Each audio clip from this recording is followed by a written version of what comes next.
I still remember the first time I noticed her looking at me differently. It wasn't in some dramatic moment, nothing you'd notice if you were just passing by. In fact, the house was full of movement that afternoon. The nanny moving from room to room, the hum of the vacuum upstairs, the faint clatter of dishes being stacked away. It was ordinary, almost too ordinary, which is probably why the way her friend looked at me stood out so sharply in my memory. She was sitting at the kitchen table, a cup of coffee cradled in her hands, the soft steam curling up toward her face. She wasn't talking, not then, just listening to the nanny speak about something mundane, groceries, maybe, or errands. But while everyone else's attention stayed on the flow of conversation, hers slipped quietly to me. It wasn't just that she looked, people look all the time. It was the pause in her gaze, like she was taking in more than just what she saw. Her eyes didn't dart away the second mine lifted to hers. Instead, they stayed steady calm, with the faintest trace of a smile tugging at her lips. It wasn't a smile meant for the room, for politeness or performance. It was smaller than that, more private, and in that moment, it felt like the noise around us faded just a little. I became aware of strange, small details. The way the sunlight through the window caught in her hair, turning strands of brown into soft amber. The faint fragrance of her perfume, something warm and subtle, like vanilla mingled with jasmine. The sound of her nail tapping absently against her coffee mug as though to keep time with her thoughts. I didn't say anything. I wouldn't have known what to say. But something inside me shifted. I felt seen, in a way I hadn't expected. I was just another person moving through the day, helping out, keeping busy, blending into the background of a household that wasn't truly mine. And yet, when her eyes lingered on me, it felt like I'd suddenly stepped into the center of the frame. When the nanny turned back to her, her friend's expression softened into something more casual, more practiced, as if she'd never looked at me at all. But I knew. The air between us carried that quiet weight, the awareness that something had been exchanged without a word spoken. The rest of the afternoon went on normally. Chores, conversations, laughter that I only half paid attention to. But every time I walked through the kitchen, I felt the faint pull of her presence, like gravity working in miniature. She didn't stare, she didn't seek me out, but every so often, I'd catch that same look, that same pause, when no one else was watching. And though I told myself not to read too much into it, I knew even then, this wasn't going to be ordinary. Not anymore. The next time she visited, it wasn't her eyes that caught me first. It was her voice. The house was quieter than usual that day. The nanny had stepped out to pick something up, leaving her friend in the living room, flipping idly through a magazine. I almost walked past without saying a word. After all, she wasn't there for me. But something about the stillness of the room, the way she looked so at ease on the couch, made me pause. Long day? I asked, more to fill the air than anything else. Her head lifted, and for a second, she looked surprised that I'd spoken. But then her expression softened, and she closed the magazine, laying it on the table beside her. "They're all long days," she said with a quiet smile. Her tone wasn't bitter, though. More accepting, like she'd carried that truth for years and grown comfortable with its weight. I sat down, not too close, but not far either. Just enough that the arm of the couch didn't feel like a barrier between us. And from there, the conversation flowed easier than I expected. She asked me about school, about what I liked to read, about the kind of music that stayed with me. Not in that polite, distracted way people sometimes ask young men about their lives, but with genuine interest. She tilted her head when I spoke, resting her cheek against her hand, her eyes steady on mine like she was collecting every word. And I found myself answering her with more honesty than I usually gave. I told her about songs that made me feel restless, about books that left me thinking long after I'd closed the cover. I admitted I wasn't always sure where I was heading, that some days I felt like I was just drifting, waiting for something to anchor me. She didn't laugh, or brush it off, or try to give me a neat solution. Instead, she nodded slowly, her fingers absent-mindedly tracing the chain of the necklace at her throat. "It doesn't go away," she murmured. "That feeling of drifting. It just changes shape. Even at my age." Her honesty startled me. Most people her age, people in their 40s, people with more experience, usually spoke like they had the answers. But she didn't. She spoke like she understood, like she knew the same ache, but carried it differently. And in that moment, I realized something dangerous. I didn't just enjoy talking to her, I craved it. Because she didn't look through me or around me. She looked into me, as though the things I said mattered in ways I wasn't used to. The minutes slipped by unnoticed. The only sounds were the ticking of the clock on the wall and the quiet rhythm of our voices, leaning closer and closer without even realizing it. At one point, her arm brushed mine lightly when she shifted on the couch. She didn't move it away quickly. Neither did I. By the time the nanny returned, the conversation fell back into safer territory. But I carried the weight of that closeness with me for the rest of the night. The sound of her voice, the warmth of her glance, and the way she made silence feel like the most intimate thing of all. It's strange how something so small, so ordinary, can change the air between two people. That afternoon, the house felt heavy with late-day quiet. The nanny had stepped outside to take a phone call, leaving the two of us in the living room. The television murmured faintly in the background, though neither of us was really watching. She was beside me on the couch, her legs crossed neatly, her hand resting along the armrest, fingers tapping idly in a rhythm I couldn't quite place. At one point, she offered me a cup of tea she'd made earlier. She held it out casually, like it was nothing. But when I reached for it, our hands touched, not a quick brush, not something fleeting. Her fingers slid against mine, soft and warm, before finally letting go. And instead of pulling back instantly, she let that moment stretch just a second longer than necessary. It was barely anything. If someone else had walked in, they might not have even noticed. But to me, it was like the whole world narrowed to the quiet electricity of that contact. I felt the faint tremor in her hand, though her face remained calm, composed. Her eyes met mine as if asking silently whether I felt it too. I did. Every nerve in me seemed to spark to life where her skin had grazed mine. And though I forced myself to look down, to take a sip of the tea like nothing had happened, I couldn't shake the heat that lingered in my hand. Later, we both sat back, watching the muted colors on the TV screen. I should have left more space between us, but instead, I found myself drawn closer. Our shoulders nearly touched, the small gap shrinking with every shift on the couch. She didn't move away. Her perfume reached me in faint waves, something warm and subtle, like vanilla blended with jasmine. The rhythm of her breathing was steady, though every so often I caught her glance flicker toward me, then away again. The room seemed louder in its silence than it should have been. Every creak of the house, every tick of the clock pressed in on me, marking the intensity of the stillness we shared. And all the while, that memory of her fingers against mine replayed in my mind. It would have been easy to laugh it off, to convince myself I imagined it. But when she shifted slightly, letting her arm rest closer along the couch until it nearly brushed mine, I knew it wasn't just in my head. We didn't speak. We didn't move further. But that closeness, that unspoken acknowledgement of something simmering quietly beneath the surface, said more than words ever could. And when the nanny walked back in, smiling, asking if everything was all right, we both straightened instinctively. She never suspected a thing. But inside, I knew something delicate had just begun. Something that neither of us could name yet, but both of us felt. The shift between us didn't happen all at once. It was a slow turning, like the way evening light slides across a room until you suddenly realize the day is almost gone. One night, when the nanny had already gone upstairs, her friend lingered in the kitchen. I found her there, leaning lightly against the counter with a glass of water in her hand. The light above the sink was the only one on, casting a soft glow over her face. She looked quieter than usual, as though her thoughts were weighing more than the glass she held. "Couldn't sleep?" I asked, half joking, though it was still early. She gave a faint smile but didn't answer right away. Instead, she set the glass down, her fingers lingering at its rim as though she needed the contact. Finally, she said, "Some nights, it feels like the world moves faster than I can keep up with. And then I wonder if I'm even supposed to keep up at all." Her honesty startled me. She didn't say it dramatically, just matter of fact, like a truth she'd carried for too long. I moved a little closer, careful, not wanting to break the fragile openness in her voice. "I think everyone feels that sometimes," I said softly. "I know I do. Like I'm standing still while everything else keeps going." Her eyes lifted to mine, and for a moment, I saw something unguarded there.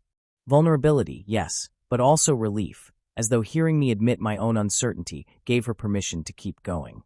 She told me about moments she'd missed, choices she wished she'd made differently, about how easy it was to hide behind the role people expected her to play, reliable, confident, put together, while inside, she sometimes felt unseen. Her words weren't rehearsed. They slipped out slowly, halting at times, like a confession she hadn't intended to share. And yet, I listened with every part of myself. I wanted to tell her she wasn't unseen, not by me.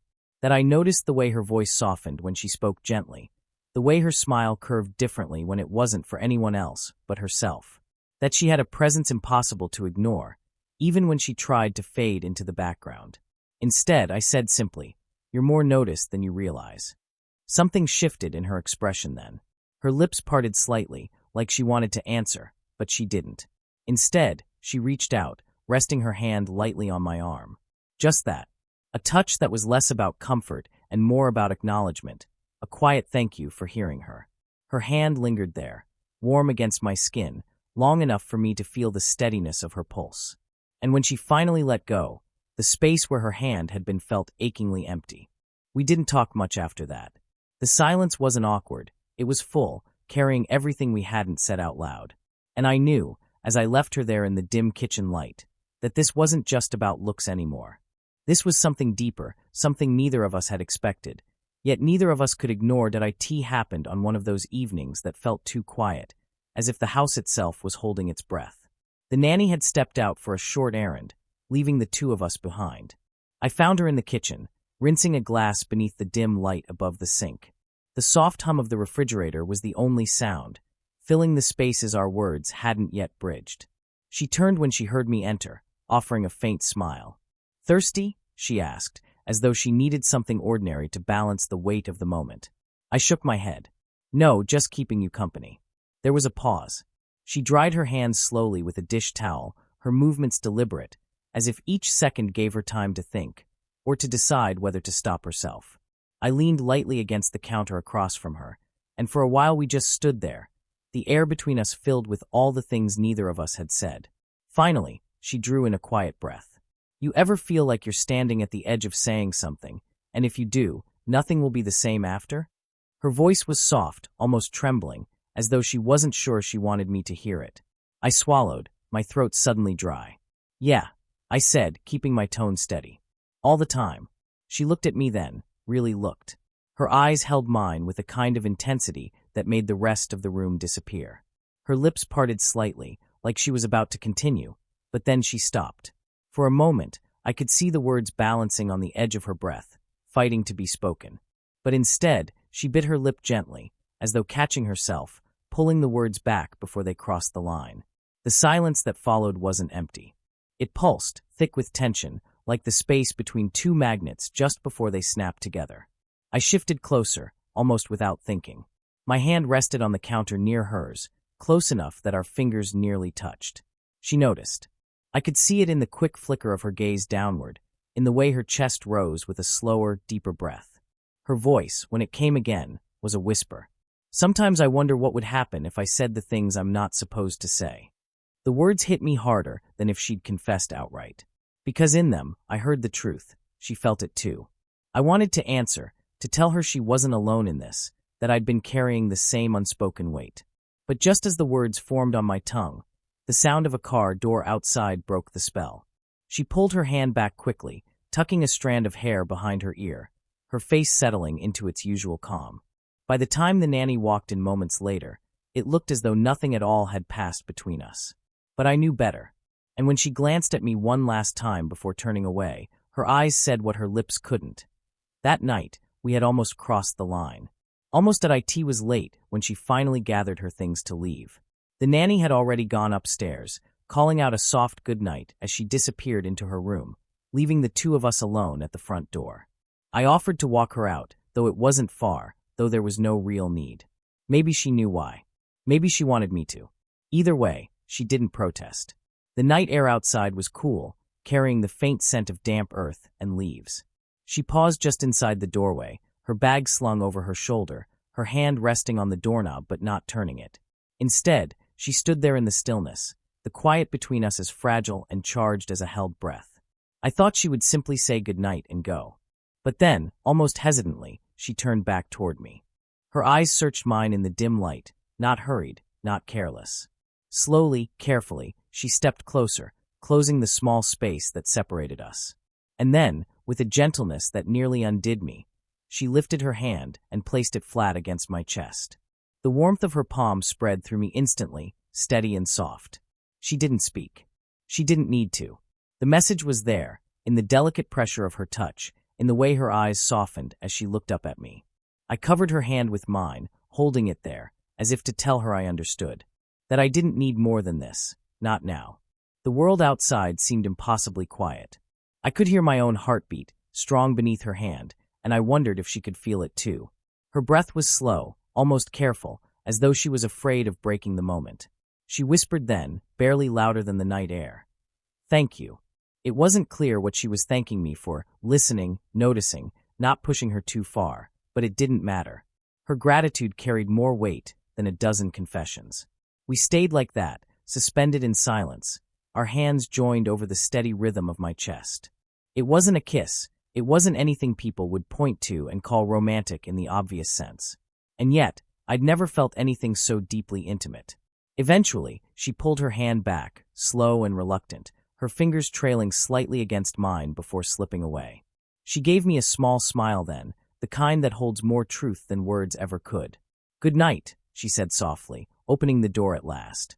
I watched her walk away, the sound of her footsteps fading into the night. And though the door closed between us, the warmth of her touch stayed with me, etched into my skin, into my memory. It wasn't a declaration. It wasn't a confession. But it was a beginning, quiet, fragile, and more powerful than anything we had allowed ourselves before. That night, for the first time, I believed we had crossed into something real. The next time she came over, nothing looked different from the outside. The nanny greeted her at the door with her usual smile. The house buzzed with small noises, the rattle of dishes being put away, the faint hum of a radio upstairs. Everything was ordinary, unchanged. But between us, something had shifted. When our eyes met across the room, there was no denying the silent acknowledgement that passed between us. It wasn't bold or careless. It was subtle, hidden beneath the rhythm of everyday life. And yet it was enough. I noticed how her smile, when she glanced my way, lingered just a fraction longer before she turned back to the conversation. How her hand brushed mine when she passed me a plate across the table. A touch so slight it might have been an accident to anyone else, but deliberate enough that I knew it wasn't. The world around us carried on, unaware. And in some ways, that made the moment even more intimate, knowing this connection belonged only to us, unseen, unspoken. Later, when the nanny stepped into another room, we found ourselves alone for just a heartbeat. She didn't move closer, didn't reach out. Instead, she simply looked at me, her eyes soft, calm, filled with something I couldn't name, but instantly understood. There was no need for words. Because words would have broken the spell, forced something raw and fragile into a shape too heavy to hold. This wasn't about declarations or confessions anymore. It was about presence, recognition, the quiet truth that we had both seen and been seen. I thought back to the first time her gaze lingered on me when no one else was watching. How small it seemed then, how easy it would have been to dismiss. But now, looking at her across the space of an ordinary day, I realized that those moments had been leading us here all along. And maybe that was the point of it, that not every connection is meant to be spoken aloud. Some are meant to live in glances, in pauses, in the brush of a hand that tells you everything without saying a word. When she left that evening, she didn't linger at the door the way she had before. She gave me a smile, quiet, knowing, enough to carry me through. And as I watched her walk away, I felt no ache, no panic about what hadn't been said. Instead, I felt steady, full, because in her eyes, I had found a truth more powerful than confession. That sometimes the strongest bond is the one you don't have to explain. It was never about being noticed by the world. It was about being noticed by her, in those private spaces where no one else was looking. And that, I knew, would always be enough.